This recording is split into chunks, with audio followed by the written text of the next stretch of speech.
Laginketa abiadurarekin zerikusia duen arazo berezita zelebretxo bat ikusi behar dugu. Hemen gure bihurketaren diagrama bloke honetan tarteak doitu ditugu eta bloke honek seinale analogiko bat bihurtu behar digu digitalean, balio digitalean. Baina seinale analogiko jarrai bat denborarekin aldatzen dijoa. Badakizue aldaketen abiadura hori hertziotan ematen dela, abiadura maksimo bezala. Eta horri buruz ez dugu ezer ez esan. Badukagu seinale analogiko bat aldatzen dagoela denborarekin, frekuentzia maksimo batekin, eta laginketa prozesuan muestreatu egin behar dugu frekuentzia batekin, beste abiadura batekin. Zer relazio izan beharko dute hemendik sartzen dugun seinale horren abiadura eta behar dugun muestreo abiadura? Bi abiadura hauen arteko erlaziotik, hau da, sarrerako seinale analogikoaren frekuentzia maksimotik eta gure sistemaren laginketa frekuentziatik, arazotxo berri bat sortu baztaigu eta ere bai diseinu irizpide berri bat. Ikusi dezagun tarteko bloke berri honen zergatia eta beharra. Grafikoki ikusi aurretik zer gertatu daiteken begiratzazue bideo hau. Helikoptero bat egakan, baina bere helizeak geldirik daude. Nola da posible hori? Hori ikusten duzuen mugitzen egakan eta helizeak geldirik daude. Ba, ez daude geldirik. Hemen gertatzen ari dena da, baditugula bi seinale, bi abiadura ezberdinekin.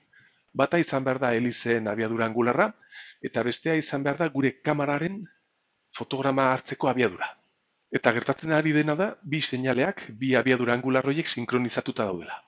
Kamararekin fotograma bat hartzen dugunean, helizeak ematen du buelta bat edo multiplo bat, eta bigarna hartzerakoan helizeen kokapena da aurrekoaren kokapena berdina. Horregatik badirudi geldirik daudela. Bueno, ez bakarrik dirudi.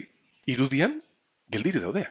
Bildur gehiago emango zigun, hegazkin honetan barruan egongo baginateke, ez ba? Barrutik hartutako irudi honetan helizea geldirik ikusten da ere bai.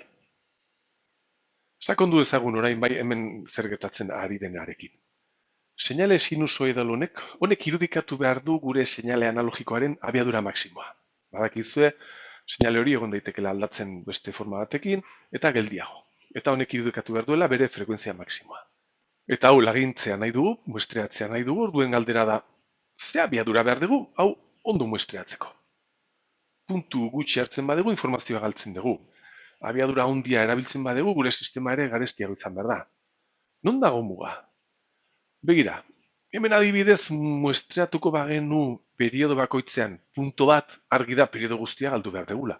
Adibidez muestreatuko bagendu hemen goian, urrengo muestreo puntua izango balitz hemen goian, begiratzen puntu berdina. Urrengoa izango zen hemen, eta hartzen ditugun puntu horiek begiratzen dira amplitudearen puntu hori. Badirudi, seinale konstante bat hartzen ari garela. Galdu dugu seinalearen informazio guztia. Beraz, puntu batekin periodo bakoitzeko ez da nahikoa izan behar. Hau da edo antzeko zerbait izan da helize adibidean ikusi duguna. Hartzen baldin badegu bi puntu periodo bakoitzeko gutxi dirudi dela ere bai. Baina bueno, orduen ja zentzua hartuko zuen gure seinaleak. Suposatu ezagun hartzen dugula, muestreatzen dugula. Hemen eta periodo honetan beste puntuak. Hemen adibidez. Urrengo izango zen hemen. Orduen, bueno, ja ikusten dugu seinalea aldatzen ari dela, naiz eta puntu gutxiekin jarraitzen diogu behintzat seinale horren frekuentziara. Hartzen baldin badegu muestreo abiadura bat dela puntu bat periodo bakoitzean baino handiagoa. Eta bi puntu periodo bakoitzean baino txikiagoa, hau da hemen adibidean ikusten duzen bezala, hau izango genuke.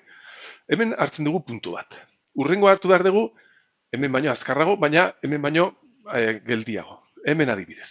Urrengoa izan behar da, periodo bat baino aurretik hartutako beste puntua. Urrengo hau, ikustazue, ze puntuak ditugun. Jarraitzen badugu hartu ditugun puntu horiek irudikatzen duten seinalea, begiratzazue, ez dauka bat ere zer ikusirik benetazko seinalearekin. Eta gainera beste frekuentzia arraro bat dauka. Egia ez den beste seinale bat lortzen ari gara. Non dago ba orduan muga fenomeno xelebre hau ez gertatzeko?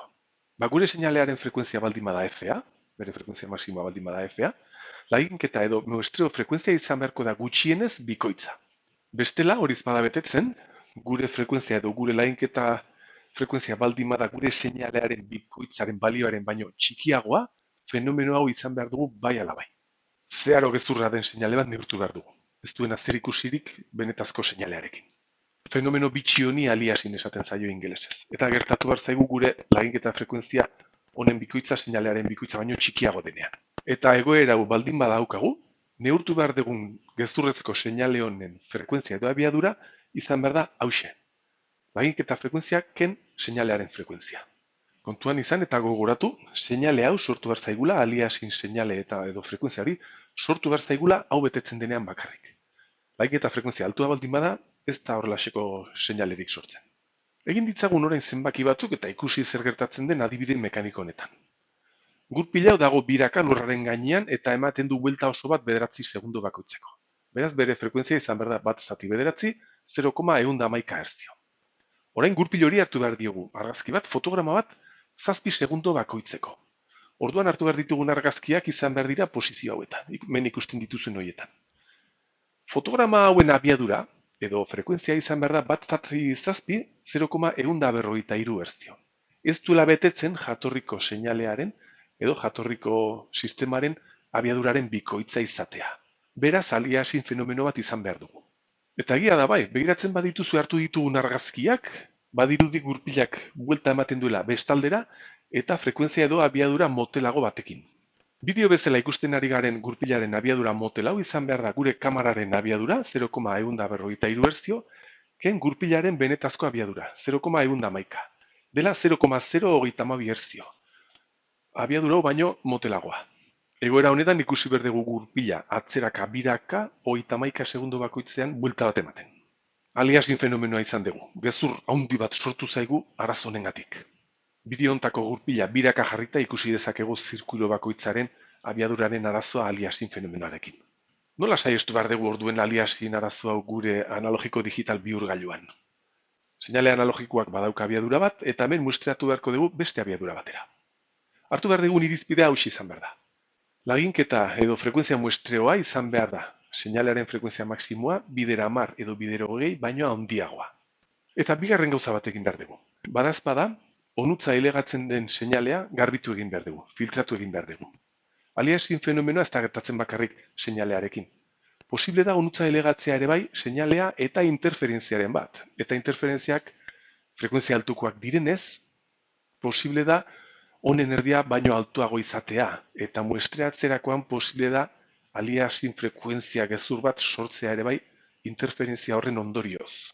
Beraz, posibilitate hau saiesteko, onutza sartu aurretik seinalea filtratu egin behar dugu. Interferentzia horiek baldin badaude bazpare kentzeko. Beraz, pasabide baxuko filtro bat jarriko genuke hemen aliasin fenomeno horiek saiesteko.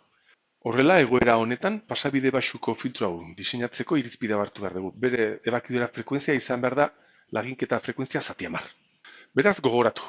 Laburpen bezala eta aliasin fenomenoa saiesteko gure analogiko digital bihurgailuan, laginketa frekuentzia izan behar da 10 edo 20 aldiz seinalearen frekuentzia eta pasabide baxuko filtro bat jarri behar dugu ere bai edozein interferentzia ere garbitzeko.